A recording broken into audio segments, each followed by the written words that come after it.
Si vous me suivez sur les réseaux sociaux, vous savez que j'ai dernièrement partagé la dernière publication du paléontologue Julien Benoît, sur laquelle j'ai participé pour illustrer son propos. Aussi, je vous propose de revenir sur le sujet de cette étude, qui est un bon exemple pour illustrer une phrase que j'ai souvent énoncée dans cette émission, à savoir « En paléontologie, rien n'est gravé dans le marbre ». Alors bonjour à toutes et à tous, et voyons ce que nous dit cette fameuse publication.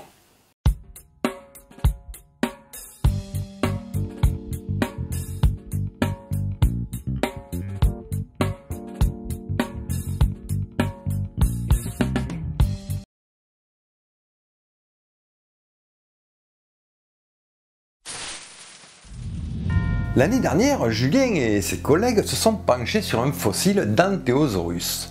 D'Antheosaurus magnificus, un animal pour le moins énorme et offrant des fossiles magnifiquement conservés.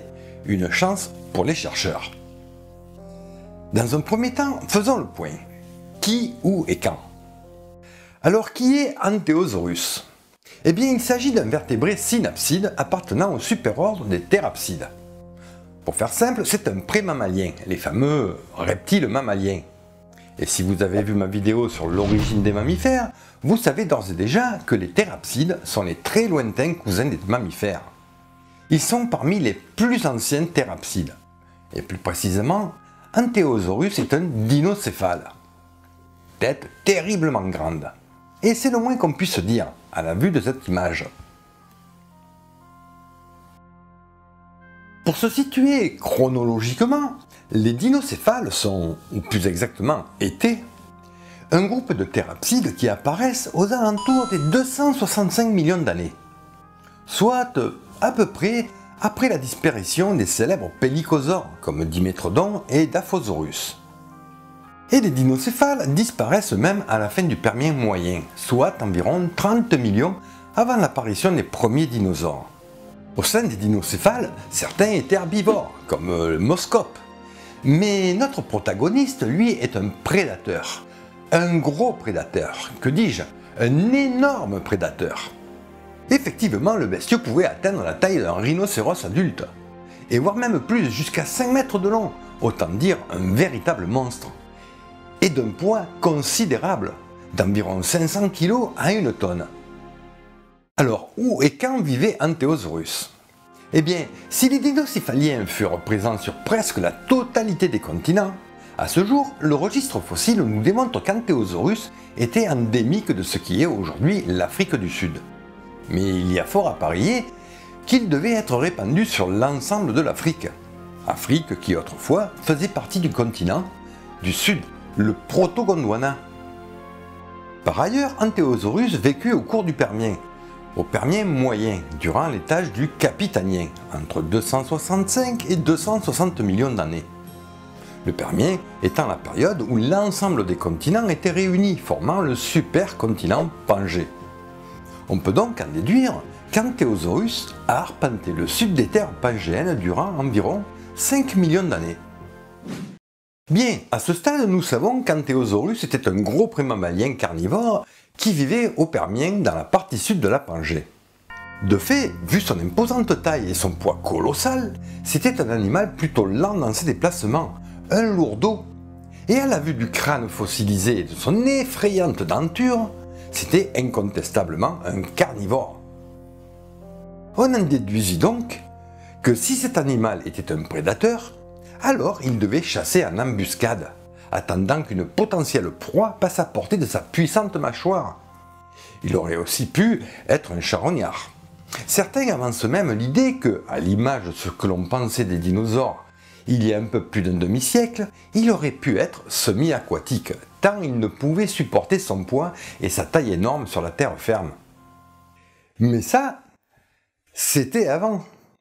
Avant que Julien plonge son nez dans le dit fossile, et avec les technologies d'imagerie moderne, en extrait des informations.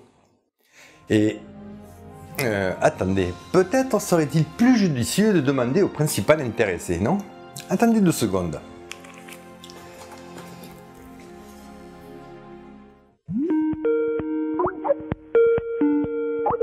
Salut Julien. Salut Alex. Aurais-tu une minute pour nous raconter comment tu as analysé le fossile? Évidemment. Parmi les dizaines de spécimens d'Antéosaurus que nous avons en Afrique du Sud, nous avons sélectionné un spécimen qui avait la particularité d'être un crâne désarticulé. Cela nous a permis à moi et à mes collègues de passer chaque os du crâne individuellement dans un scanner à rayons X. Les rayons X, comme ceux produits par les scanners médicaux, peuvent traverser la matière et permettent d'obtenir des images internes de certains objets exactement comme lors d'une radiographie. Un scanner, c'est comme une radiographie mais en 3D, permettant de reconstituer les organes internes en images de synthèse sur des logiciels de modélisation. Mais les rayons X n'ont pas de pouvoir magique, ils ne peuvent pas tout traverser, et comme tu l'as bien précisé, les antéosaures étaient gros, très gros, et leurs fossiles sont absolument énormes et ne peuvent pas être scannés facilement. Les rayons X ont beaucoup de mal à les traverser. Ce spécimen complètement désarticulé que nous avons sélectionné était donc une aubaine, une vraie opportunité de pouvoir faire un scan de grande qualité et d'enfin pouvoir étudier le système nerveux de ces carnivores géants du passé.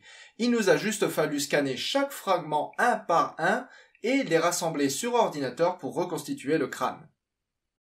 Ah, d'accord, il a donc utilisé l'imagerie au rayon X. Et qu'est-ce que tu as découvert? Alors à la base, nous étions à la recherche d'éléments pouvant prouver si oui ou non Antéosaurus utilisait sa tête lors de combats entre mâles, tête contre tête comme ça, comme nous l'avions déjà démontré pour ses cousins herbivores, les Moschops. L'oreille interne, son orientation en particulier, est un bon indicateur de ce genre d'adaptation. Mais ce que nous avons découvert à la place, c'est que les proportions de l'oreille interne d'Antéosaurus en faisaient l'une des plus atypiques de son époque. En particulier, ses canaux semi-circulaires, c'est-à-dire la partie supérieure de l'oreille qui contrôle la stabilisation de la vision durant la chasse chez les carnivores, eh bien, elle était plus grande que ce qu'on observait chez les autres espèces du Permien moyen.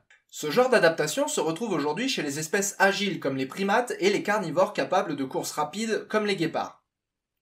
Pour faire simple, l'oreille d'Antéosaurus était très en avance pour son époque, tellement en avance même que la première fois que je l'ai reconstituée en 3D, la première chose qui m'a frappé, c'est à quel point elle ressemblait à celle de Velociraptor. Ok, donc c'est surtout l'étude de l'oreille qui a donné les principales informations. Alors pas seulement, on a aussi regardé en parallèle le lobe floculaire du cervelet, une partie du cerveau qui coordonne les mouvements des yeux aux mouvements du corps et qui est aussi très volumineuse chez Antéosaurus, ce qui est un caractère qu'on retrouve souvent chez les prédateurs. Le lobe floculaire, donc c'est un tout petit bout de cerveau qui se trouve à l'arrière du crâne, est très volumineux et ça c'est une caractéristique anatomique qu'on retrouve aussi chez Velociraptor. Tout indique donc qu'Antéosaurus avait le système nerveux d'un prédateur agile, pas celui d'un tank lourd, lent, balourd, comme le laissait penser une analyse superficielle de son squelette. Ah, d'accord. Et si je ne m'abuse, il me semble que ce n'est pas la première fois que tu étudies le système auditif d'un fossile, n'est-ce pas? Non, effectivement, en fait c'est même une de mes spécialités. L'oreille est l'organe de l'équilibre et de l'audition. Sa morphologie reflète donc bien les adaptations au mode de locomotion, à l'agilité, mais aussi aux capacités auditives et donc vocales des espèces disparues. Tous ces indices permettent de reconstituer les comportements des animaux éteints. On a derrière nous une centaine d'années d'études de fossiles limitées à la surface externe qui a laissé des tas de questions en suspens. Et maintenant qu'on peut voir à l'intérieur des fossiles sans les détruire grâce aux rayons X, c'est un tout nouveau monde d'opportunités de recherche qui s'offre à nous. L'oreille interne, les nerfs pour les moustaches chez les ancêtres des mammifères et évidemment le cerveau. En définitive, il n'y a vraiment pas que l'oreille interne qui est intéressant à regarder. Ok, fascinant. Eh bien, ok, merci Julien pour toutes ces explications et à très bientôt pour une nouvelle publication. Allez, à plus. Ciao, ciao. Merci Alex et au plaisir de retravailler avec toi. Alors, vous voyez que c'est le parfait exemple de que nos connaissances avancent au fur et à mesure que les technologies évoluent. C'est quand même fascinant. Je me demande ce que l'avenir nous réserve. Ça fait toujours du bruit lorsque une nouvelle information vient redéfinir nos connaissances. Pour preuve, le papier de Julien est paru en espagnol, en russe et même en chinois. Et bien entendu, en anglais. Comme quoi, c'est assez sensationnel. Quoi? En français? Eh bien, faut croire que soit ils ne sont pas encore au courant au moment où j'écris ce script, ou alors ça n'a pas attiré l'attention des médias scientifiques français. Ma foi! Quoi? Futura Science? Ah, mon Dieu, heureusement qu'ils sont là pour sauver l'honneur. Bref, On a même eu droit à un petit mème à base de sneakers. Délicieux. Bref, voilà, j'espère que ce format vous aura intéressé. Faites-moi donc un retour dans les commentaires. Et si par avance c'est positif, eh bien vous savez, le petit pouce bleu, commentez, partagez, et bien sûr, abonnez-vous, activez la cloche et tout le tralala pour faire plaisir à YouTube et par la même occasion, mieux référencer la vidéo. Car nous sommes bientôt 30 000. C'est carrément génial. Merci à vous tous. De plus, vous êtes de plus en plus nombreux à me donner un petit coup de pouce sur Tipeee. Je vous en suis très reconnaissant, car Tipeee et les pubs sont toujours mes seuls revenus. Alors merci infiniment, vraiment. Je remercie aussi Julien de m'impliquer dans ses recherches. C'est vraiment un boulot passionnant que de travailler avec lui. Voilà, sur ce, je vous embrasse, prenez soin de vous, et à la prochaine. Bye bye.